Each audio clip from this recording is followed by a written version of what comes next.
Josi Sedu duguba ti ja ni dɔ ma kɛ laloma ye siga t'a la dɔ ka kɛ maa kegun ye Josi Sedu k'a dɔn duguba ti ja dɔ ka kɛ baarakɛla dɔ ka kɛ salibaatɔ ye duguba yɛrɛ ti ja Josi Sedu k'a dɔn dɔ ka kɛ fɛntigi ye dɔ ka kɛ bolokolon ye nin damanda mana ɲɔgɔn sɔrɔ duguba kɔnɔ a fɔ ko duguba jara Bamakɔ a n'a lamini n'a bolomada dugu Mali kɔnɔ Mali kɔ kan Josi Sedu k'a dɔn anw kɔni sigira jamana kɔnɔ i k'a dɔn baara tilalen don bɛɛ k'i jija i ta damafan dɔgɔtɔrɔ ka opereli kɛ a ka fura ɲuman sɛbɛn lɔgɔli karamɔgɔ ka kalan ɲuman kɛ lɔgɔliden kunna defu daminɛna lɔgɔliden ka ayiwa n k'i ɲininka lɔgɔliden k'i jija cogo bɛɛ min fana ye leçon ye k'o ta u ka faamu moriw k'u jija diinɛ ka ɲɛfɔ sɛbɛnnikɛlaw k'u jija sɛbɛnni ɲuman ka kɛ kunnafonidilaw ka kunnafoni ɲuman di Josi Sedu ni nin bɛɛ lajɛlen dafara ka ɲɔgɔn sɔrɔ duguba bi ja Josi Sedu foli ani tanuni lakanabaw Mali sɔrɔdasiw ka wuli ka jɔ ni cɛsiri malidenw y'a dɔn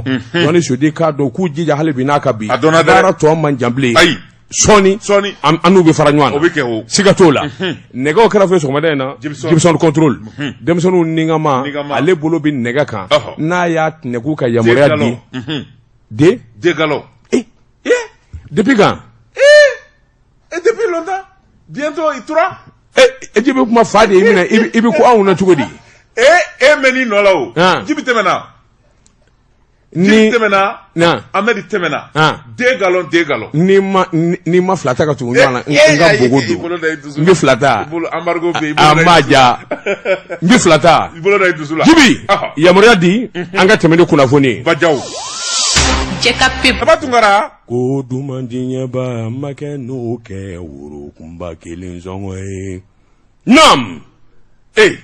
n'a fɔra ko bɛɛ ka k'i fa ye kɔngɔ bi taa ni dɔ ye nkalon dɔw la sabula fɛn min ye jeli Madi Tunkara jeli cɛmɔgɔ Tunkara nin bɛɛ lajɛlen bi ngɔni dɔ Madi k'a ka di a bɛ se kuma na jeli cɛmɔgɔ Ala k'a hinɛ a k'a ka di a bɛ se ngɔni na fɛn min ye jeli Manja Kuyate a bi tiɲɛ so kandɛngɛ in ka di dɔnkili min b'a kɔnɔ a bi livre bɔ nga o denkɛ daba k'a ka go a dɔnkilidaga i b'a fɔ k'a bɛ kasi la a tɛ se ngɔni na a tɛ se kuma na a bɛ se kuma kɔni na nka a tɛ se dɔnkilida la k'a ka go a tɛ se ngɔni na Josi Sedu Josi Sedu cɛkɔrɔba ka ngɔni gulonnen filɛ ye Segu poussière dama la n ko n'a y'i ja a fɔ ko nkurunko ye sajɛ wolo awɔ ne m'o f'i ye n ko nkurunko ye sajɛ wolo wa n ma k'a ye o i ye jɔnkala fɔ n ma k'a ye o n ma k'a ye i ma k'a ye i ma k'a ye dɛrɛ ayi ne sɔnna o nin ko ni ɲuman ba ye ne nin kuma in f'i ye kabini bi tɛ n ko nkurunko ye sajɛ wolo n'o tɛ ba cɛmɔgɔ ka ngɔninka Segu jeli ka taa Segu ba kɔni ba ɲɛ a ɲɔgɔn ko ten a ka ngɔninka ni maa si tɛ kelen ye Josi Sedu kɔrɔw bɛ yen n b'u lamɛn forokɔrɔ bɛnkɛ forokɔrɔ sisan b'a sɔrɔ dankɔrɔba dalen bɛ foro kɔnɔ Josi Sedu e bɛ kuma na arajo la yan maa caman bɛ yen min ma k'i fa ye koyi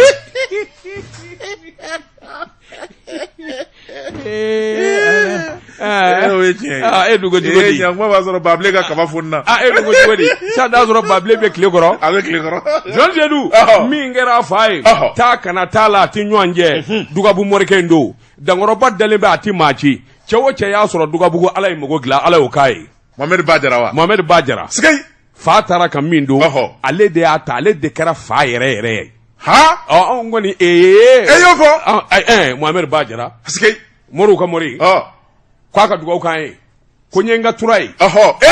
sikei y'a nin tura nugumɛ n'i bolo d'a kan i bolo nɔ de b'i to a la kulɔ fɛ Ala wɛrɛtigi moriw ka mori an bɛ ɲɔgɔn na sa o a fɔ ne n'ale o fɛ i bɛ yɛlɛma dugabugu wa dugabugu dama a bɛ k'i ɲɛna a bɛ k'i ɲɛna o ko tuma ko Babile den ni ce Bala cogo bɛ di Josi Sedu ne bɛ n bolo bugɔ ka don n bɛ bɔ ni sɛbɛn ye sɛbɛn min n'u ka Malien indépendant o don maa min ye sɛbɛn in kɛ a tɔgɔ de ko Ablaye Jara Jarakɛ ko n'a jara a na se fila Bamanji ka bɔnɛ Bamanji ka balina Bamanji ka bingani Josi Sedu k'a dɔn a bɛ kɛ o maa tɛ k'o kɔli diɲɛ duguba o duguba bɛ yen Bamanji i k'a dɔn u bɛ nin fugariya baara in de kɛ maa wɛrɛ minnu bɛɛ minnu da tɛ kuma na marifa tɛ minnu bolo Josi Sedu o bɛ taa bi olu de kan waasa dugudenw u ja ka wuli maanifin i k'a dɔn hakili ka wuli u ye nin min kɛ Jalasago Johnny Sodi k'a dɔn f'u ka taa sa Johnny Sodi ni tɔtɔrɔw la tuguni i k'a dɔn ɲɛnafɔ min ye Desegu min ye Awa Jeweli sɛbɛnnikɛla ko Bamanji fɔn fɔ kɔni b'o furanjɛ la i dɔnna i ma dɔn min bɛ ka taa fo Burkina frontière la Johnny Sodi u y'a bɛɛ lajɛlen bɔrɔnda a bɛɛ fara ka ban u y'a bɛɛ fa l'armée u y'a bɛɛ fa o y'u si de ba Johnny Sedi sɛbɛnnikɛla ko min kɔni ye Bamanjuw ye kɛwale min kɛ a y'an tɔɔrɔ a ye maliden bɛɛ lajɛlen tɔɔrɔ Johnny Sedi k'i k'a dɔn tɔɔrɔ kɔ i k'a dɔn maa bɛ se k'a fɔ nimisi wasa b'i ka sɔrɔ sabula nin ko in kɛ furadama ka n'a bila bi la Mali sɔrɔdasiw ma na so u ma ji min u ma to dun Johnny Sedi k'a dɔn Jalasago a na dan danna ye k'a daminɛ Jalasago fo Kɛnkɔrɔ Johnny Sedi k'a dɔn sɔrɔdasiw y'a bɛɛ lajɛlen salo kungokolon min bɛ yen n'u k'a ma ko Samaso Johnny Sedi k'a dɔn kungokolo u y'o laroué k'a buruja Johnny Sedi k'a dɔn womisɛnnin de ye awa hali toto dingɛ tɛ yen sɔrɔdasiw ma t'u n'u da yɔrɔ min k'a sɛnsɛn Johnny Sedi sɛbɛnnikɛla ko nin wulikajɔ ani nin jateminɛ a barika bonyana fo k'a fɔ k'a to ten sabula min ye Jalasago ani Sɔmaso ni ɲɔgɔn cɛ ka taa fo Kɛnkɔrɔ Johnny Sedi Kɛnkɔrɔ de sɛbɛnnen bɛ yan Wɛnkɛrɔ tɛ Kɛnkoro Wɛnkɔrɔ na kɛ koyi Kɛnkɔrɔ de sɛbɛnnen don Quenkoro bolofili don Wɛnkɔrɔ don Wɛnkɔrɔ Johnny Sedi sɛbɛnnikɛla ko Bamanji cɛ 59 u y'o buru yɔrɔnin kelen Johnny Sedi k'a dɔn a t'an sigi furadama in bɔ o yɛrɛ tɛ koyi sɔn kɛra min ma min jar'u ye ka tɛmɛ a bɛɛ kan Jibirilu Sangare i k'a dɔn o bi bɔ Wɛnkɔrɔ kado Hamidu Bari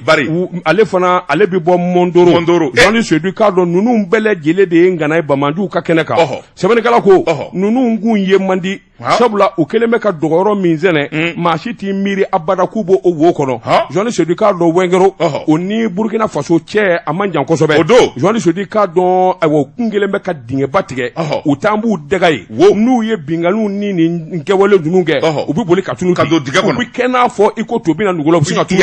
dugukolo de y'u kunu wa u taara san wa Johnny Sedi k'a dɔn sɔrɔdasiw y'u bɛlɛn k'u bɛlɛn nin kungokoloba in ni nin dingɛkolobaden Johnny Sedi k'a dɔn cɛ 70 u taara sɛgɛn daminɛ cɛ 70 o sala ka da cɛ 59 kan tok Johnny Sedi an ka maa fa a kɛra n'a fɔ dugu wulila sɛbɛnnikɛla ko min ye wulikajɔ ni jateminɛ ye i y'a dɔn Bamanji u ka Bamanja wele Johnny Sedi k'a dun u b'a ta ka maa minnu sɛgɛrɛ o donnen don a ko wulikajɔ bolo kan min ye Samaso Johnny Sedi k'a dɔn wulikajɔ bolo kan u nana ayiwa da koro k'a koro cɛnganaba dɔ bɛ yen Bamanji wale la o fana kun ɲininen don u t'a de ko Abu Yusufu dɔw k'a ma ko awa Bodejo i k'a dɔn Hamani Diko Johnny Sedi k'a dɔn Imam Hamani Diko o fana ye Bamanji ngana ye ka taa nani ye de ani Mokhtar Diko Johnny Sedi k'a dɔn tɛgɛ dara ninnu bɛɛ lajɛlen kan a dɔnna k'a fɔ ninnu dɔw bɛ yen minnu fana tɛ malidenw ye olu bɔra jamana wɛrɛ de ka na Johnny Sedi k'a dɔn mobili 17 de tun b'u bolo u y'o bɛɛ lajɛlen mɔɲɔmɔɲɔ k'o sisi k'o da Johnny Sedi k'a dɔn n'u ko law ye bɛn Johnny Sedi kuma min n'u bɛ jirifura bɔ k'a ban ɲɔgɔn na min ye cɛ 300 ni kɔ olu bɛɛ lajɛlen ɲɛ jɛlen don Ala la o bɛ yɛlɛ la wa o bɛ yɛlɛ de la yɔrɔ fa cogo dɔ bɛ yen n'o kɛra la ɲi kasa kelen de bɛ bɔ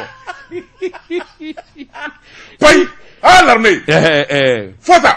Johnny Sedi sɛbɛnnikɛla ko a ma daminɛ sabula u y'a salo yɔrɔ la fo Burkina Faso donda la Johnny Sedi bi taa ka segin k'a kan n'u ye fɔn ye ko ni ma fɛn don Johnny Sedi k'a dɔn i ta fila ni tila sɛbɛnnikɛla ko a ko wulikajɔ bolo ka jateminɛw nana jira k'a fɔ Bamanji jɛrɛjɛkulu min bɛ yen n'u k'a ma GIGM Johnny Sedi k'a dɔn min bolofara n'o ye Katiba Masina ye ani Katiba ayiwa Ansaru Johnny Sedi k'a dɔn nin jɛrɛjɛkulu digi kɛr'o de la kosɛbɛ sɛbɛnnikɛla k'u y'u sɛbɛkɔrɔ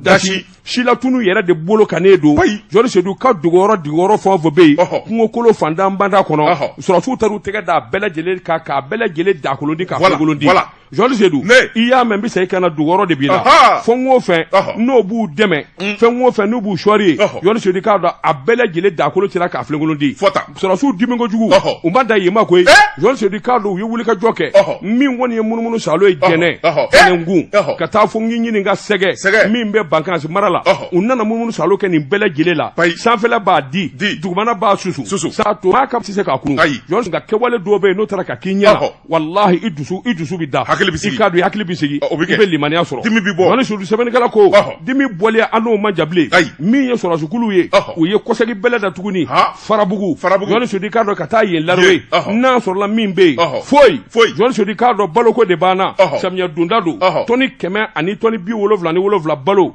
u y'o ta ka na d'u ma camion 150 Jɔli Seydou k'a dɔn o de fana bɛ taa ka segin la min ye Gawo Labezanga Gawo o bɛ taa ka segin la o ni ɲɔgɔn cɛ Jɔli Seydou k'a dɔn maanifin min bɛ o bolofara kan u bɛɛ lajɛlen bɛ se ka nimisi wasa sɔrɔ ka balo sɔrɔ cogo min a ko min ye Jalasagu ye tɔni 10 balo Jɔli Seydou i k'a dɔn taara ka taa d'u ma u k'o minɛ fɔlɔ Jɔli Seydou k'a dɔn baara bandɛ min ye tɔni 50 wɛrɛ ye Jɔli Seydou k'a dɔn o bɛ labɛn na min ye Mondoro ye ka yen sɛgɛrɛ sɛbɛnnikɛla ko sɔrɔsiw k'u ti dabilen u ti suna bilen Jɔli Seydou k'a dɔn waati kelen bolofara wɛrɛ bɛ yen min nana sasali kɛ min ye Kucala ye ani Buguni Nara Sikaso Jɔli Seydou o furanjɛ u y'o bɛɛ lajɛlen lamini su kelen ani tile kelen min kɔni sɔmin kɛra maa 8 na u ye tɛgɛ da olu kan ngami ka t'u di gendarmew ma a y'u ɲininka fɔta nin kun ye sɛbɛn ye an ye min bɔ l'indépendant kɔnɔ a ka bi bɔli la Labatokara indépendant an b'u fo ne bɛ n tɛgɛ don ka bɔ ni sɛbɛn ye an ko min ma le soir de Bamako Fasiriba n'o ye El Hadji Mamadou Gaba ye nin y'a ka sɛbɛn ye Mamadou Gabako a kadina ti dabila diɲɛ negetɛnna kɔ Amadou Kufa a n'a ka cɛdenw u kɛlen bɛ ka wonba de yɛrɛ de fɔ kuleka u bɔlen bɛ fa bɛɛ lajɛlen fɛ sabula faali digilen b'u la sɛbɛnnikɛla ko a ko n'i y'a ta k'a lajɛ u taara nin faaliba min kɛ Jalasagu Bankansi mara la fɔ k'u sa u ti nin ɲɔgɔnna wɛrɛ kɛ u si de kɔnɔna na sɛbɛnnikɛla ko a ko fɛn min ye Mali armée o ye sɔnni bɔ maa 100 ni maa 32 min fara Jalasagu n'o ye Bankansi mara ye sɛbɛnnikɛla ko armée kun ye communiqué kɛ jamana yɛrɛ kun ye layidu di k'a fɔ maa minnu ye nin kɛ a ti bila ten sɛbɛnnikɛla ko a ti bila ten o kɔni kɛra wulikajɔ belebeleba de ye min kɛra sababu ye sagomada kelen terroriste ŋana maa 59 i da bɔra ka magala u y'o fɔ a yɔrɔnin kelen sɛbɛnnikɛla ko o falen o tuma fɛn min ye Al-Qaïda Maghreb Islamique o ka bolofara min bɛ yen n'o ye Amadou Kufa ye Amadou Kufa yɛrɛ ja siranko jugu sabula faali digilen b'u la a bɔra ka communiqué kɛ ko a fɔra ko faali min kɛra Jalasagu k'ale nɔ tɛ a bɛɛ ni sanbɛlɛ cɛ an t'a to yen ale don a tɛ to yen ko maaw bɛ ka nkalon da olu la k'olu tɛ Amadou Kufa mina hebi ya a min ye min fɔ se y'a mɛn a sabali dɛ ye min fɔ y'a mɛn ayi m'a mɛn n ko n b'a fa dɛ awɔ e ti fila ka mɛn o Kufa ma e ko dibila b'a bolo i t'i cogo dɔn mun dibila a b'i yɛlɛma ka kɛ fiɲɛ ye n'a y'i kɛ fiɲɛ ye Diko bi yan a bi pan Mamadou Diko bi yan a ka dugawu bɛ minɛ Diko m'a fɔ an bɛɛ ɲɛna k'ale de ye dugawu kɛ nin ka kɛ Diko ti yan a k'i yɛlɛma n'a y'i kɛ fiɲɛ ye mun bɛ fiɲɛ kunbɛ de ye kulu don Diko b'i kɛ kulu ye k'a kunbɛ k'a ta tiɲɛ n'a y'a kɛ tasuma ye dun Diko bɛ kɛ ji ye n'a y'i kɛ gabakuru ye dun n'a y'i kɛ gabakuru ye Diko bɛ kɛ fiɲɛ ye kɛ ka sin k'a ta k'a yɛrɛkɛ sigayi naam sɛbɛnnikɛla ko a ko n'i y'a ta k'a lajɛ Amadou Kufa a yɛrɛ de bɔra ka kuma a ye jalaki bɔ k'a bi ko kuma minnu bi fɔ k'a fɔ faali min kɛra Jalasagu n'o dalen bɛ Katiba Masina la a y'a jira k'a fɔ olu sema don faali in kɔni na bi u sema don a la sini Amadou Kufa ko a ko n'i y'a ta k'a lajɛ fɛn min kɔni ye kunnafoni di sira dɔ bɛ yen min n'o ye Américains ka site ye u ko min ma site sɛbɛnnikɛla ko Amadou Kufa a ka kunnafoni de cɛruna Américains fɛ min na a yɛrɛ b'i ka nin ko bɛɛ lajɛlen la sɛbɛnnikɛla ko nka min sɛbɛkɔrɔ jɛlen bɛ o de ye k'a fɔ Mali armée olu de ye sɛgɛsɛgɛli ni laraweli kɛ k'a dɔ tigitigi k'a fɔ tiɲɛ don maa dɔw bi bɔ Jalasagu lamini na olu ye Amadou Kufa ka maaw dɛmɛ ani serment min bɛ Ansaru Islamique n'o bɛ Burkinakaw fɛ olu de farala ɲɔgɔn kan ka jɛ ka ko in kɛ sɛbɛnnikɛla ko fɛn min ye armée ani jamana faamaw olu y'o sɛgɛsɛgɛli kɛ ka t'u bolo don cɛ kan ngami a ko an bɛ don min na ko bi fɛn min kɔni ye wuli ka jɔ minnu kɛra cɛ 300 bɔɲɔgɔnko armée y'o fa e ma kɛ communiqué maa minnu bɛ yɔrɔ ninnu na n'olu ɲɛ kɛra a seere u y'a dɔn k'a fɔ digi kɛra Bamanju la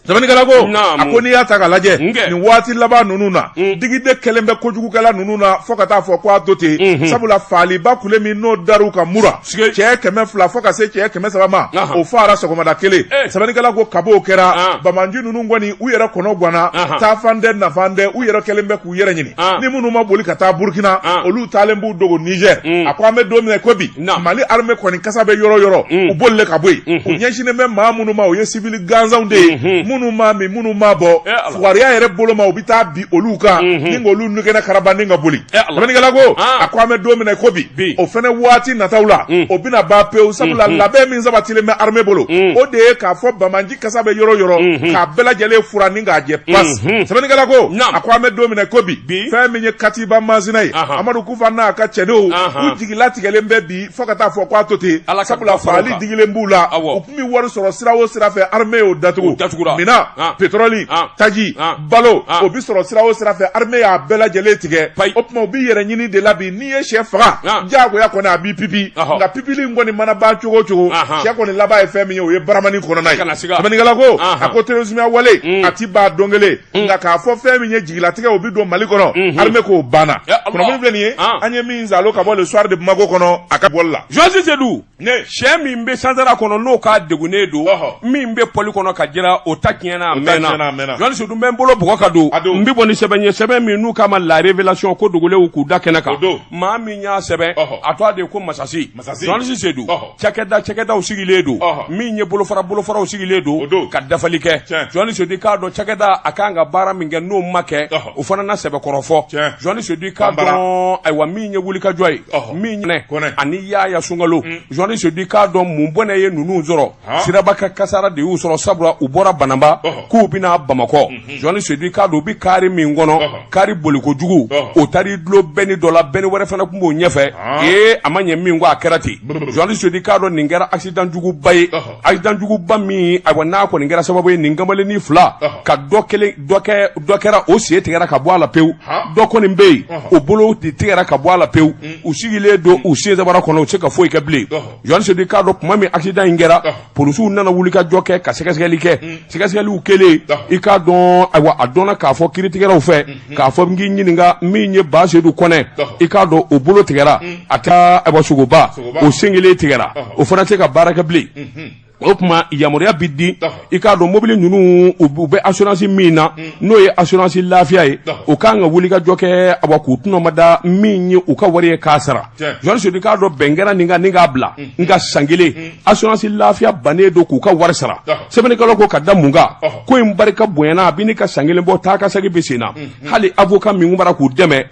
Joasi Seydou k'a dɔn o fari fara o laban dossier yɛrɛ bila sa pelengetew assurance lafiya kɔni bɛ janga walaki la sɛbɛnnikɛlaw ko n'i bɛ dunun ni bala fɔ ne bɛ nin baara in kɛ n bɛ se nin ko in na Joasi Seydou k'a dɔn n'a ma ɲɛ k'a fɔ kungo ye hadamaden sɔrɔ o baara kɛli a n'o kɛwale kan ka teliya o tuma assurance lafiya dun ye mun assurance ye jamana in kɔnɔ sɛbɛnnikɛlaw ko a bɛna taa min ye nin kamalen filɛ in ye Joasi Seydou k'a dɔn u bɛɛ bɔtɔ kun d'u faso de la u bɛ Bamakɔ sɛgɛrɛ i k'a dɔn kari in nana ayiwa i k'a dɔn accident juguba kɛ n'u ye sɔgɔmada joona fɛ Joasi ye Kulukɔrɔkaw fɛ yen min ye tribunal de grande instance min bɛ yen o de ye yamaruya di kɛ k'a fɔ min kɔni ye ayiwa nin jɛ 2 ye i k'a dɔn min ye donbolo ye a ka k'u ye kelen ta ye 5,000,000 ani kɔ ye dɔ in fana ta ye 5,500,000 ani kɔ ye Joasi Seydou k'a dɔn kelen ye numu ye kelen ye cikɛla ye Joasi Seydou k'a dɔn nin ma n'i sɔrɔ yalima baara ma ban wa nin dun kelen o kelen muso ni denw de b'u bolo Joasi Seydou k'a dɔn assurance lafiya n'i y'a mɛn dusukasi assurance n'i y'a mɛn makari tɛna assurance n'i y'a mɛn assurance yɛrɛ min n'a tɛ assurance baara kɛ a fɔ assurance lafiya ne n ka mobili bɔ yen i jɔ dɛ assurance lafiya kelen do dura ye wa faramafɛnw yɛrɛ dama bɛ ɲangi yɔrɔ dɔ loi électorale min n'a kuma kunjalen bɛ jamana kuntigi n'o ye colonel Asimi Goita ye ko a y'a promulguer ni k'a tɛgɛ nɔ bila ngaki sɛbɛnnikɛla ko a ko n'i y'a ta k'a lajɛ dɔgɔkun tɛmɛnen CNT olu ye wuli ka jɔ kɛ sariya kura min bɛna kalafili kofɔ u k'o de ma loi électorale ni k'a bolo wuli kɛ ni ka bɛn kan sɛbɛnnikɛla ko kabi fɛn min ye loi électorale ye a yɛlɛmana ka loi kura kɔni sigi maa minnu bɛ n'o ye premier ministre Choguel Kokala Mayiga a masurunamaw ye olu kɔni ma sigi sabula olu ye kulekan ci fa bɛɛ lajɛlen fɛ sɛbɛnnikɛla ko a ko fɛn min M5 RFP a bolofara min bɛ n'o nuɲuru bɛ Choguel Kokala Mayiga bolo sabula a tilalen bɛ a kɛlen bɛ sanni kunkolo 4 ye olu kɔni bɔra ni ka kuma sɛbɛnnikɛla u y'a jira k'a fɔ sariya Choguel y'a dilan cogo min ka taa di CNT a député kuraniw ma ko fɛn min ye sariya in kɔni ye a yɛlɛmana quoi o da ye nin na e m'a faamu sa anw fɛ u bi wele tan de a bɛ f'u ma ko député kuraniw bon aw fɛ yen mini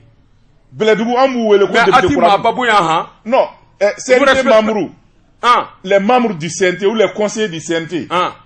b'a fɔ bamanankan nɔ a bɛ nɔgɔya ma ta an b'a fɔ député kuraniw député yɛrɛw tɛ mais kilancɛla députéw de don justement o de y'i ka problème ye a bɛrɛ ta ils n'ont pas été élus minnu ye élection kɛ ni malidenw ye kala ta o ye anw de ye o Seydou ni ma cɛ ta saba f'i ye wa o y'o fɔ je retire merci député kuraw ni b'i tɔɔrɔ mun na le u ma élu n ko Allah ils n'ont pas été élus Guima a bila ten n y'a bila député kuraw a banna Allah wa député kuraw merci sɛbɛnnikɛla ko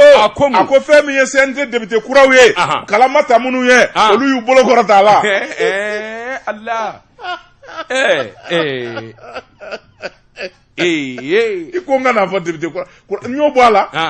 n ko député kuraw a b'i ɲɛ ye o wa je retire kasoba bɛ yen ayi subhanallah baasi tɛ kuma bisimila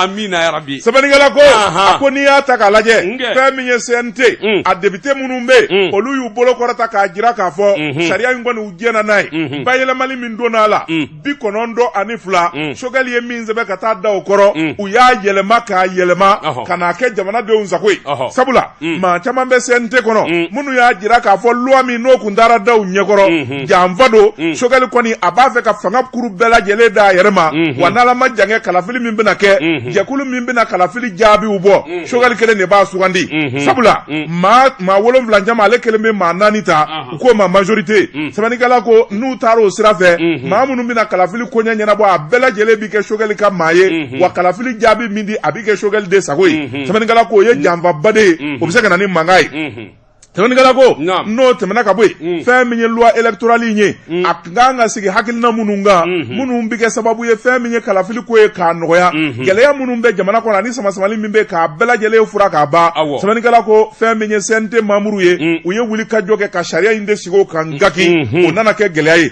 sɛbɛnnikɛla ko a ko n'i y'a ta k'a lajɛ kɔnpoloba ani janfaba de kun labɛnnen bɛ Choguel Kokala Mayiga fɛ sabula a tun bɛ fɛ k'i dɛn loi in de kɔfɛ fanga bɛɛ lajɛlen k'a dɔn a ka gulokiba kɔrɔ ni k'i sigi n'a ye sɛbɛnnikɛla ko n'o kun kɛra Ibrahim Boubacar Keita ale ka fanga tiɲɛna cogo min n'a kɛra mankan ye san 2020 siga t'a la mankan tun bɛna wuli sabula maa wɛrɛ minnu bɛ yen n'olu da bɛ fanga na politiki tɔnw société civile ka fara fɛn min ye jɛkulu kan nin bɛɛ lajɛlen de tun bɛna kɛ kɛrɛfɛmɛriw ye hali maliden minnu bɛ yen n'olu bɛ kɔ kan n'o ye tukarankew ye o bɛɛ kun sen bɔra la sɛbɛnnikɛla ko a ko n'i y'a ta k'a lajɛ fɛn min ye article minnu bɛ baara in kɔnɔ n'o ye loi électorale kura in ye article 213 a bɛɛ lajɛlen taara kelen-kelen k'a fɛsɛfɛsɛ ni k'a kɛ jamanadenw sago ye sɛbɛnnikɛla ko o sɛbɛnkura min n'o taara o taara ja jamanakuntigi ɲɛkɔrɔ n'o ye colonel Asimi Goita ye Asimi ko bilaki Mali mago bɛ min na dɛ a ka basigi kɔnɔ o de ye nin ye o yɔrɔnin bɛɛ fɛn min ye Asimi ye a ye bigi ta ni ka ngani k'a signé sɛbɛnnikɛla ko a signalen kɔfɛ fɛn min kɔni ye jɛkulu minnu bɛ yen n'olu bɛ sigi ka fɔ la bɛɛ bɛ se ka sabati Mali ani CEDEAO ni ɲɔgɔn cɛ cogo min a y'o jɛkulu wele ka kopi d'u ma an bɛna min kan ani min fɔra Mali ka basigi n'a ka ɲɛtaa la ne y'a fɔ u ye Mali bɛ ŋaniya ɲumanya la calendrier min n'o dira n'o ye transition kundama ye o tuma baara bɛ kɛ nin hukumu de kɔnɔ ka bɛn o ma o yɔrɔnin bɛɛ a ye tabale gosi ministre de l'administration territoriale colonel Ablaye Maïga parti politique bɛɛ fara ɲɔgɔn kan an ka chronogramme dilan Ablaye Maïga ministre Bayi pop kɔkɔlen Bayi Samba Dugufa n bɛ kangari da ministre a ka bureau kɔnɔ o t'ale e ɲɛ b'a la ta il est colonel de la gendarmerie o dɔrɔn tɛ dɛ il est karatéka nin bɛ karatéka ka far'o kan et self combat ni nin y'a sen kɔrɔta a b'a sen kɔrɔta de k'a jɛnamini ɲɛ kan mais on doit l'interdire nin kan ka interdire hali a ka tɛgɛ d'a den u kan ka papier de kɛ ka d'a ma k'a ka papier kɛ voilà a kana mansi bugɔ nin ma hali den ɲɛ kan c'est interdit ni n'i bugɔ dɔrɔn bɛlɛ bɛ tobi ka k'i a b'a jɔ sen kelen kan ka sen kelen den in kɔrɔta k'i fulokɔrɔla lajɛ n'a ko pa dɔrɔn duguma colonel Ablaye Maïga Allah wa il a 3 doctorats et kana nin fɔ dɛrɛ je t'assure doctorat en ça o saba de b'a bolo a si ni si tɛ kelen ye mais je vais te dire n'a kalanna de fɔ les colonels la u kalannen don koyi i ma jaw ye o don Seko ka Maliki jaw ye min kɛ o don o a kalannen don koyi la hawla wala quwwata illa billah jaw kalannen don koyi ko a ye tubabu ka fɔ a b'a to ka ɲɛni in de coronjoro a bɛ ɲɛni in coronjoro fama filɛli a fa tun bɛ tan de a fa jumɛn Tiani e mo den de don ne ko e ɲɛna ko kɔri fa de tɛ la c'est mon fils ala dangani kɛ jɛn den yɛrɛ sa Allah maa taara Segu tun maa den ka gɛrɛ fanga na fanga taara Segu n disi gosi n den don n kɛ kunnafoni filɛ nin ye an ye min zalo ka bɔ le soir de Bamako kɔnɔ Bamako wula Joasi Seydou i k'a dɔn colonel Ablaye a tɔgɔ Maïga nin n'anw ka Segu boxeur in tɛ kelen ye ala Ampara la a b'i wele base kɔnɔ a b'i wele de ko Buloba o de y'a denmisɛnnin tɔgɔ ye a b'i cɛ o cɛ ye filan ye n'aw karila ɲɔgɔn na a y'i tɔ da depuis fitinin u ka boxeur dɔ tun bɛ fɛn bere rouge u ka boxeur dɔ tun bɛ kun tɔgɔnin dɔ fɔ a ma Bɔgɔla biennale dɔ la an ye ɲɔgɔn sɔrɔ yan Bamako anw ka Segu boxeur minnu bɛ Segu le champion régional an dalen d'o la hawla wala quwwata illa billah anw nana Bɔgɔla cɛ pasani bɛ Bamako yan anw ka boxeur a kɛra salle du spectacle de kɔnɔ salon sport la n ka cɛ boxu man ɲi boxu tɛ ɲɛnajɛ ɲuman ye ni ala cɛ n ka cɛ alvitiri ka file fiyɛ Bɔgɔla n'a anw ka cɛ k'u k'a daminɛ u bɛ to k'u suran u b'u jogi i b'a fɔ dɔnɔkɔrɔw b'a kɛ u bɛ to k'u jogi u b'u pan ka taa kɔfɛ u b'u jogi Bɔgɔla b'a keru anw ka boxeur a bɛ se k'i cɛ ten a b'i sari a b'i cɛ ten n'a y'a fili a b'i cɛ ten Segukaw n'an bɛɛ anw bɛ ka pankartu ni fɛnw bɔ ten ka kule daminɛ Segu an bɛ Bɔgɔla fa bi Joani Seydou file fiyɛra k'u ka t'u lafiya bɔ filanan deuxième round ni Bɔgɔla ye n'a y'i sama ka ban a minɛn foroko la n'a ko kiw anw ka cɛ yɛrɛ kɛra duguma ten Segu champion bina a bina dɛrɛ a binnen yarɔ alvitiri bina aw kuma nasi mu a la a ma bagaw don a cɛra ka nasi mu a la n bɛna kelen ye a ma ye o entraîneur comme Eli mais protecteur bɛ min a dɛrɛ a ko a tɛna kɛ ɲa kun ni ko kɛrɛfɛ jɔn ka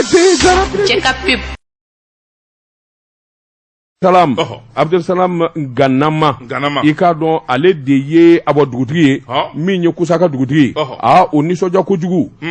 Joan Sede k'a dɔn a ma se k'i kale fɛn na a y'a jira k'a fɔ nin baaraba minnu kɛra u ka lamini na Joan Sede k'a dɔn nin bɛna kɛ sababu ɲuman ye olu tun bɛ min ɲini san caman Abdulkader Konate en peu le peu a filɛ k'a waleya nin bɛna kɛ sababu ye du 256 o ka fara u kan olu bɛɛ lajɛlen bɛna u bila u fila ni dɛbɛ la min bɛ se k'a to office kɔnɔ a bɛ ɲɛnamaya ko kura Jɔn Sodi sabula don o don foro kura bin o bɛ na ni hɛrɛ kura de ye wa a bɛ na ni cikɛla kura ye a bɛ na dɔ fara jama kan en peu le peu i k'a dɔn a ka ministre min ye ministre kunnandi ye Modibo Keita Jɔn Sodi k'a dɔn nisɔndiyara fo k'a fɔ k'a to ten sabula office min kun bɛ ɲini a fɛ kabini a dilan kuma Jɔn Sodi o baaraw debara ka na nka min ye kana ye Jɔn Sodi k'a dɔn sɔrɔsiw k'u ka t'u ka mago la sɛnɛkɛlaw k'u ka sɛnɛ kɛ min ka d'u ye Jɔn Sodi ngi k'a dɔn ministre ayiwa Modibo an bɛ min fɔ a ye a ka taa ni engrais de y'a fɛ engrais tɛ yen hali sisan jolakaw bɔra k'an wele ko hectare 1 non engrais bɔrɔ 2 voilà hectare 1 engrais bɔrɔ o bɛ mun ɲɛ alors que sigi kɛmɛ ka engrais bɔrɔ 6 de kɔnɔ 6 sacs à l'hectare bɔrɔ 2 bon olu ko bɔrɔ 2 ser'u fɛ yen Mali fa min bɛ yen ni engrais kasa yɛrɛ ma don nun na o de ka ca voilà an ni nkalon tigɛ ko ye engrais ko in ye tiɲɛ de ye dɛ wa hali bi nango CMDT ko kɔɔri wariw bɛɛ ma di ne malolen ye o ne y'o fɛ yen o ne malolen ye dɛ Jɔn Sodi nango ye ne maloden halisa kɔɔri wariw ma di kɔɔri kura foni ne don banabaatɔ ni n'o furakisɛ de bɛ taa nango fɛ sa anw kun kɔnɔ ko a bɛ se a kalaninba don a banna o kalannen don a nimisa ye kelen ye kɔɔri wari ma di dɛ a bɛɛ ma di u kan ka na ni Abdel Karim Konate de ye CMDT la ka nango bila ka taa kɔlɔ kɔnɔ haramuden ni Ala de cɛ non ni an peut bila CMDT kunna sa a b'a wuli k'a jɔ mais il y a tellement de cadres valables dans ce pays c'est un travailleur non office ministère wulilen tɛ nin ye k'a jɔ jagi u ka nango bila ka taa office la mais an peut ka na CMDT la mais non c'est un travailleur wa même min ye IBK tile la IBK tile la kadiriba minnu bolo don baara la n'u bɛ sɔn a na fu o de ka ca on a besoin de ces gens là il faut les appeler IBK tile la maa o maa kun ye maa sɛbɛ ye u ye bɛɛ bɔ a la a bɛɛ bɔra yen l'examen c'était en paix u kuma en paix sen bɔ a la merci a ye san 3 san 4 k'a daminɛ a sigilen don mais kabu y'a bila nin na k'o filɛ voilà i bolo don dama ne bɛ n tɛgɛ don ni kɔni sɛbɛn ye an ko min ma humanité fasiriba n'o ye Jakarija sa nɔgɔ ye nin y'a ka sɛbɛn ye Jakarija ko n ka muso ko bɛɛ lajɛlen ɲɛnabɔra a tɔ to mɛn wariko ye a ma daminɛ fɔlɔ a ko an ka taa ɲɛsigiso la ɲɛsigiso warimara kɛsu ani jurudon kɛsu min n'a ye san 32 sɔrɔ wulikajɔ la an ka jamana kɔnɔ fɛn min y'u ka lajɛba ye n'o ye assemblée générale ye ta ko 25 na o kɛra Bamako ya juin kalo tile 18 escale gourmand la ACI 2000 kɔnɔna na sɛbɛnnikɛla ko a ko n'i y'a ta k'a lajɛ fɛn min ye jamana faamaw ye u ma tɔto foli ani tanuni na ka ɲɛsin ɲɛsigiso baarakɛlaw ma a n'a ɲɛmayaso ma min n'a ɲɛmaya bɛɛ bi Nuhu Mahamadu Dugure bolo ale de ye président ye conseil d'administration sɛbɛnnikɛla ko ɲɛsigiso directeur général Modibo Kulubali ka taa fara fɛn min ye baarakɛla cɛman ni musoman kan bɛɛ lajɛlen ye tanu sɔrɔ sabu sigikun kɛlen bɛ ka fɛn o fɛn kɔnɔ nafoloko la ɲɛsigiso a y'a jigi bɛɛ lajɛlen fa Nuhu Mahamadu Dugure ale min ye conseil d'administration président ye a y'a jira k'a fɔ fɛn min ye san 2021 o bi kunfori waati min na ɲɛsigiso ye wuli ka jɔ kɛ ni ka mɔnɔ bɔ ka mɔnɔ kura bɔ partenaire belebeleba fila n'o ye jɛɲɔgɔnw ye Amérique jamana kan ani Nairobi jamana kan u taara sɛnɛw bagan maralaw mɔnikɛlaw ani jagokɛlaw hali pension talaw nin bɛɛ lajɛlen mago bɛ juru min na ani wulikajɔ min na o sabatira sɛbɛnnikɛla ko jamana gɛlɛyara wari t'i sɔrɔ coronavirus nana tɔ bɛɛ lajɛlen gɛlɛya fɛn min kɔni ye embargo ye o nana faraw kan ani politiki ko kɛlɛ o n'a ta bɛɛ min ka baara dɔn ani sɛbɛ bɛ n ka baara ma ni yiriw m'a dɔn waa b'a dɔn ɲɛsigiso a ɲɛmayaso ye baara minnu kɛ o kɔni a kɛra bɛɛ lajɛlen wasalanko ye hali minnu bɛ yen n'olu bɛ kɔlɔsili kɛ n'o ye expert comptable ye olu minnu bɛ ko bɛɛ lajɛlen sɛgɛsɛgɛ ka taa fara BCEAO kan u ko bili haki wariko la bi wulikajɔ ni cɛsiri la ɲɛsigiso ye premier yɔrɔ jumɛn ɲɛsigiso u bɛ min o tɛ nin ye bolibana a directeur ye jɔn de ye Modibo Kulubali Modibo c'est mon ami il est de Segu b'a to kɛ Allah Segu ka do Modibo y'an kunna wolo ko Modibo do Segu ka Modibo Kulubali Segu bɛna jɔ a bɛ bɔ sɔgɔla kɔnɔ Segu o ma diɲɛ maa bɛ bɔ sɔgɔla kɔnɔ il a des blancs Allah Modibo ka numéro diya dɛ Modibo ka numéro awɔ 76 26 60 57 o ye ka numéro ye o tɛ numéro ɲuman ye Ça c'est un numéro de bandit ça o numéro ka numéro. Numéro te Modibo la abi baara de kɛ. Modibo bɛ baara la. Ɲɛtigiso directeur ni maa min b'a ka numéro dɔn a ti dabama. Nzoma de don an fa ma se n k'a ɲini saliselen don. Wari yaralen bɛ yen. Sɛbɛnnikɛla ko a ko wari min juru donna ɲɛsigiso fɛ a bɛ t'i jɔ miliyari 17 na u y'o bɛɛ lajɛlen de juru don maaw la. Wari maralen miliyari 27 o bɛɛ lajɛlen dasilen de bɛ ɲɛsigiso kɔnɔ. Paul wari bɛ yen. La hawla wala quwwata sɔnni a bɛ kɛ n ja ye ɲɔgɔn ye. A bɛ kɛ n ja ye. Bedam Jayi. Bedam Jayi. Sɔnni a bɛ k'o ye. Voilà. N ko o ko nin ye. Lassana Ndiaye wa a to a bɔra kɔnɔ sa Ibrahima Ndiaye. Ibrahima Ndiaye. Ouf les jeunes là. Non ni Allah. Plein d'expérience. Ni ti rigueur. Ni ti maa bu dɔn. I b'a fɔ a ma ko hey. Anw b'a dɔn. Banquier yɛrɛ nana sa. Ne b'a dɔn ko a kalannen don o ye kala da ye. Mais kaba kɛra directeur ye ne m'a ye de. N t'a dɔn ni banque directeur ye n'a b'a ɲɛdɔn n'a t'a ɲɛdɔn kosɛbɛ. Mais n kɔni b'a dɔn cadre sɛbɛn don. Ça, c'est un moyen de rentrer dans les gens. Mais non, tu es un fumier. Non, mais depuis qu'il est directeur des opérations, Nebado. Wari ɲini jogo ani wari bɛ lakana cogo min. Je sais qu'il est efficace. Bon. A kɛlen directeur général ye. N t'a dɔn n'a b'o ɲɛdɔn dɛ. A b'o de dɔ ka tɛmɛ fɛn bɛɛ kan. Maa maa ye baara daminɛ. I k'a dɔn banque kɔnɔ. Nin papier in da i k'a bila yan. Ka laban. Ka na poste dɔ d'i ma. Ka laban. K'i bila caisse kɔnɔ. Ka laban. K'i bila directeur ni directeur. Ka laban ka kɛ directeur général. I y'a gundo bɛɛ dɔn. Ça c'est un élève intelligent de Dafé. De Dafé, oui. Lui, ça c'est vrai. Mamadou Igor Diarra. Amadou Haïdara. Amadou Haïdara. Dafé, Ayou Begladi. Dafé, c'est un savant. Hein? Bangikola, non, dans le monde entier. Koroboro, madame, monde kouli achara. Koutier peu quoi, nous en a dit. Dafé, appelez Dafé. Oui. Bon, il a appris. Il a daminé Dafé de Koro. Dondoni. Bon, Obicho Mine. Modibo Koulibaly Beti. Rigueur, compétence. Ah bon? Le sérieux. Le sérieux. Ça fait 20 ans. Abe bara la bara. Dongo do bara de biele. Iba flana doan. Moussa. Moussa Touré. Bac Atlantique. Les jeunes compétents. Les jeunes que j'ai vu évoluer aussi. Mbale do. Il est un clair jeune. Odo. Dynamique. Bon, regardez. Nko Kawulo Bamako ka Bamako. Il est l'un des rares cadres. Aussi, Baby Kabakoya Moussa Touré, Banque Atlantique. Banque Atlantique. Je l'ai vu évoluer. Nya ye. Do mi fɛn mun ye banque à la cɛ tɔgɔ filɛ ka bɔ a tɔgɔ min fa kun ye député ya sa bondala dɛ a jamu ye Tarawele Alamaraka don Ɲamɛ ka pitini don n y'a ye kabini n bɛ to ka taa Ɲamɛ fɛ yen an bɛ baro kɛ Ɲamɛ b'a wele Musa daba ka papier in bɛ cogo di nin ɲɛnabɔ tan kabini o don n ko Ɲamɛ ma n ko Ɲamɛ nin jeni nin bɛ kɛ fɛn dɔ ye l'avenir de la Banque Atlantique c'est Moussa Touré. Iboudon. Moussa Touré, Ndiaye, les jeunes les plus compétents aujourd'hui en matière de banque au Mali. Il y a comme Ablaï Dafé, Moussa Alassane Diallo. Aujourd'hui, il y a Moussa Alassane Diallo quoi? Jondo. Bendea. Je le connais pas. Moussa Alassane Diallo. Moussa Alassane Diallo. Même quand il y a c'est un cadre valable. BNDA de ko. Moussa Alassane Diallo qui est PCA à vie. N'oublie pas, un vieux des vieux, Babaliba. Oui. L'un des meilleurs banquiers aussi de la République. Là, je suis d'accord. Non, tu connais les cadres. Bon, mais ton Moussa Diallo là, je l'ai jamais vu. Il s'appelle Modibo Koulibaly. John. Nyesigiso. Modibo Koulibaly de Ségou. Mais même Vivier, presque tous les grands cadres de banque sont de Ségou. Dafé de Ségou Gaïri. Lui, il est de Nioro. Tu m'as dit qu'il est de Ségou.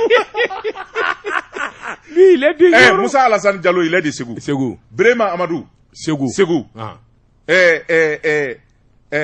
Modibo Koulibaly. Ségou. Ndiaye. Obi bo banakoro. Ndiaye.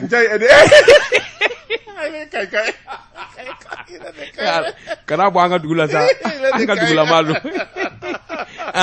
Moussa Touré est de Bamako. Banque Atlantique, Moussa Touré est de Bamako. Ayi, o bɔra Sokola de kɔnɔ kana dɛ. N ko ale kɔrɔkɛ de ye, ale de kɔrɔkɛ ye ministre Papu ye, fa kelen ba kelen. L'excellent Papou. Ne ko Papou be mini.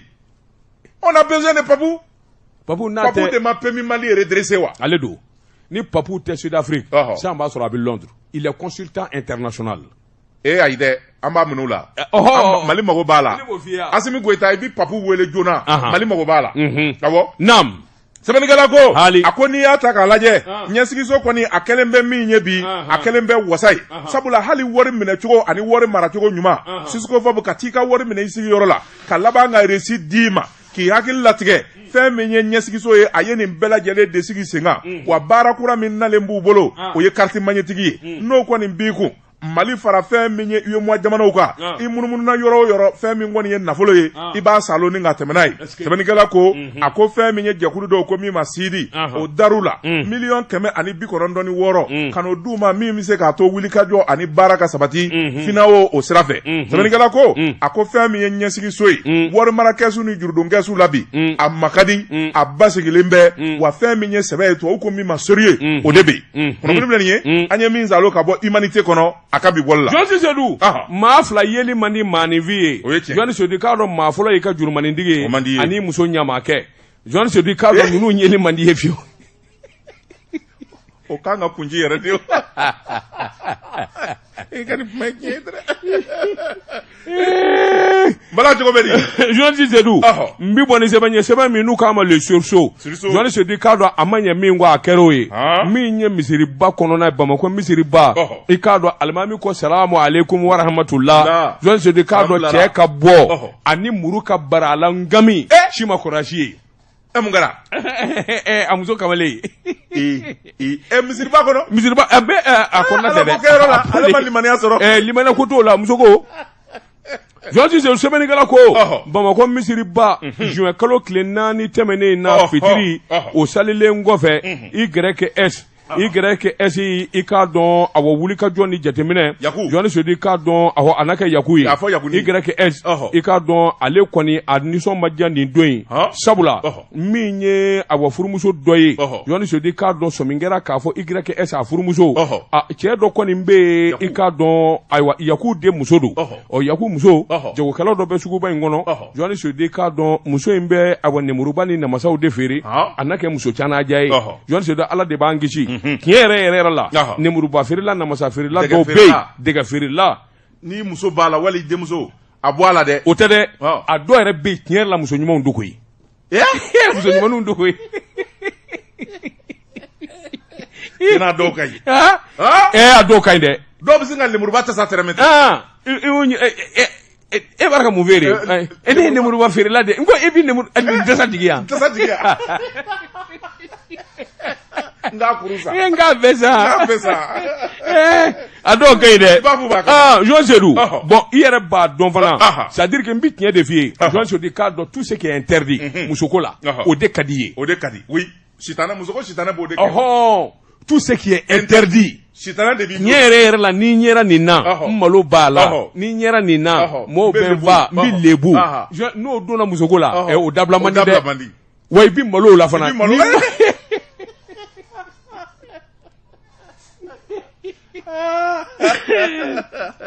Nyama Jonsi Sedu I k'a dɔn nin jagokɛla in nin muso canaja in jɔnwala Ala kɛmɛ ka daɲɛ ɲuman d'a ma nka a bɛ nemuru feere Jonsi Sedu I k'a dɔn taatɔ n'a natɔ ale fana I k'a dɔn nin bitigi da a tɛ fama yen ma a na o na I k'a dɔn a bɛɛ ye joli ye a bɛ tɛrɛmɛ k'a jigin y'a dɔn kɔni commerçant client ni ayiwa feerelikɛla ni ɲɔgɔn cɛ I ka minɛn bɛ sɔrɔ bɛ t'i yen bila o I k'a dɔn nin commerçant ba in Jonsi Sedu a munumunu a bɛ se ka t'i foore ten mina bɛ san a ma ɲɛ min kɔ Jonsi Sedu k'a dɔn jarabi nana falen cɛ dusu la jagokɛla in a nana jarabi a nana jarabi min kɛ walimuso la koyi a bɛrɛ ta dɔw ye kangari da ye a bɛrɛ ta I bara ka hebe nin muso in dun furulen don a cɛ bi keleya ko damɛ a cɛ bi keleya ko damɛ cɛ in ye menuisier de ye Jonsi Sedu I k'a dɔn cɛ laban a nana sɔmi cɛ in ka keleya nkalon dɛ a bɛ to ka muso ka téléphone de ta n'o nana ka bɔ dugu kɔnɔ ka ban a bɛ muso ka téléphone ta a b'o laroué WhatsApp message minnu dira muso ma vocalu a b'olu lamɛn photo minnu dira a b'olu lajɛ dusukasi bɛ nin ka kamalen dalen fa a nana dɔn sa bil hak min ka message na ani min bɛ kunnafoni ci ɲɔgɔn ma a nana yɔrɔ ɲini fo ka taa ye k'a bugunatigɛ dɔn nin don Yohane Soda a ma fila kɛ koyi i k'a dɔn ayiwa a ye cɛ in bi ka laada in min a bɛ to ka taa misiri sali juma a bɛ taa ayiwa fitiri sali a donna a nɔfɛ misiri kɔnɔ u ye fitiri sali salamu aleykum u salila ɲɔgɔn fɛ ko saba selila salamu aleykum a ye giriba ka bɔ ten ka na a ka samara ta nin bɔ a ye muru bara la ten dangaden ne m'a fɔ i ka fara muso la yan ka di yen ye mɔɔw girinna Yohane Soda k'a dɔn mɔɔw girinna fa bɛɛ lajɛlen la a ye sabali mun kɛra a ye muru tur'a la a y'a minɛ a y'a kundi so don wa Yohane Soda a ko ne tɛ so ye i k'a dɔn nin den ye musozo ye a bɛ muso message dama ale ɲɛsira yala la message ti dama ye dɛ mais min kɔni f'i ye sariya de ko fɔ ni i ka e ɲɛ ka seereya ma i fana ka maaw ɲini olu ka seereya ma message dama e yɛrɛ ni ala cɛ o ala maa ni silamɛw kisira ala kana maa kisi ni dɔgɔ maa kisi ni dɛ ala ka couleur ba kelen don a n'a ni ɲɔgɔn cɛ a ka fɔ k'i muso kamalen nin ye e ni ala cɛ e bɛ se ka maa wele ko k'o ɲɛ sariya ma sariya dun y'o de fɔ dɛ mais i bɛ sariya sɔsɔ o yɔrɔ bɛɛ b'a sɔsɔ muso ko a ma da hakili ɲɛna u ye cɛ minɛ ka taa n'a ye lapitani k'a furakɛ kuma minnu bɛ fɔ n ka cɛ kuma in bɛ cogo di i k'a da y'i cɛ a bɛɛ lajɛlen la nkake o waati kelen min ye muso yɛrɛ ye a sɔgɔra min nɔfɛ Yohane Soda k'a dɔn polisiw fana bɛ k'o minɛ fankelen fɛ o jɔra a la muso y'a fɔ tiɲɛ yɛrɛ la muso a bɛɛ fɔ a ko cɛ in kɔni don dɔw la a bɛ ne yɛrɛ ta mobili la ka na n bila fo an ka so kare kɔnɔ nka cɛnin ka tiɲɛ na jɔnwala foyi den kelen ma deli ka tɛmɛ ne n'a cɛ cɛ ni musoya la k'a fɔ ko nin k'a tɛ n fɛ wa a balimakɛ de don a jo b'a la o i tɛ taa i ɲɛ bɔ maa wɛrɛ fɛ fo walita a balimakɛ de don sɛbɛnnikɛla ko i k'a dɔn cɛ in jogo b'a la i k'a dɔn nin t'a siɲɛ fɔlɔ ye walimuso ko la Yohane Soda bɛ kelen f'i ye i m'a kɛ cogo o cogo walita to yen o kɔni o ye jogojuguba de o to yen camancɛ saba bɛ yen suguruntigɛ o tɛ kojugu ye cɛ la kojugu don dɛ haramuden cɛ ka suguruntigɛ tɛ kojugu ye n b'o f'i ye dɛ ayi mais walimuso o ye ko to yen walimuso to yen dɛ walimuso ye farati i bɛ malo farati b'a la dɛ ala yɛrɛ t'o to i la fɛ ala bɛ malo la ni kun ye sɛbɛn ye an ye min bɔ siriso kɔnɔ a ka bi bɔli la e ko waati ma caru dafara a dafara awɔ bi ta an b'a bila yan sani an k'an kɔ don ɲɔgɔn na foli ani tanuni an b'o ta ka lase El Hadji Mohamed Bajara ma Babileden a ka foli bi yan a fɔ a ye ko Daba Tunkara ye misi ye warakolo misitigi de bɛ misi di misitigi bɛ misi di ko yana an ka mɔɔw ye wara kun min na an dun n bɛna taa so kelen wele a la sɔn bɛ taa wa Yohane Soda ma an kɛ nakɔ kɔlɔni kɔ ye inshallah sa danni na farikoloɲɛkɛlaw olu bɛna sigi n'olu wulila tuma min surafana t'o ma dusu in na segin bɛ kɛ nin gafe kelen kan nɛgɛ ɲɛ 20 ani kelen sanga 30 ne bɛ segin ka na kumaso in kɔnɔ jɛmukan min n'an k'a ma ko bamanankan ni k'an jɔ ni dɔw kan ni ne wulila Madani Ture ale bɛna sigi Dozo den ni Dozo ba ni ala sɔnna sini an bɛ kɛnɛ ka sɛbɛnkɔrɔ bɛ bɔ k'olu lakali nɛgɛw kɛrɛfɛ min ye ayiwa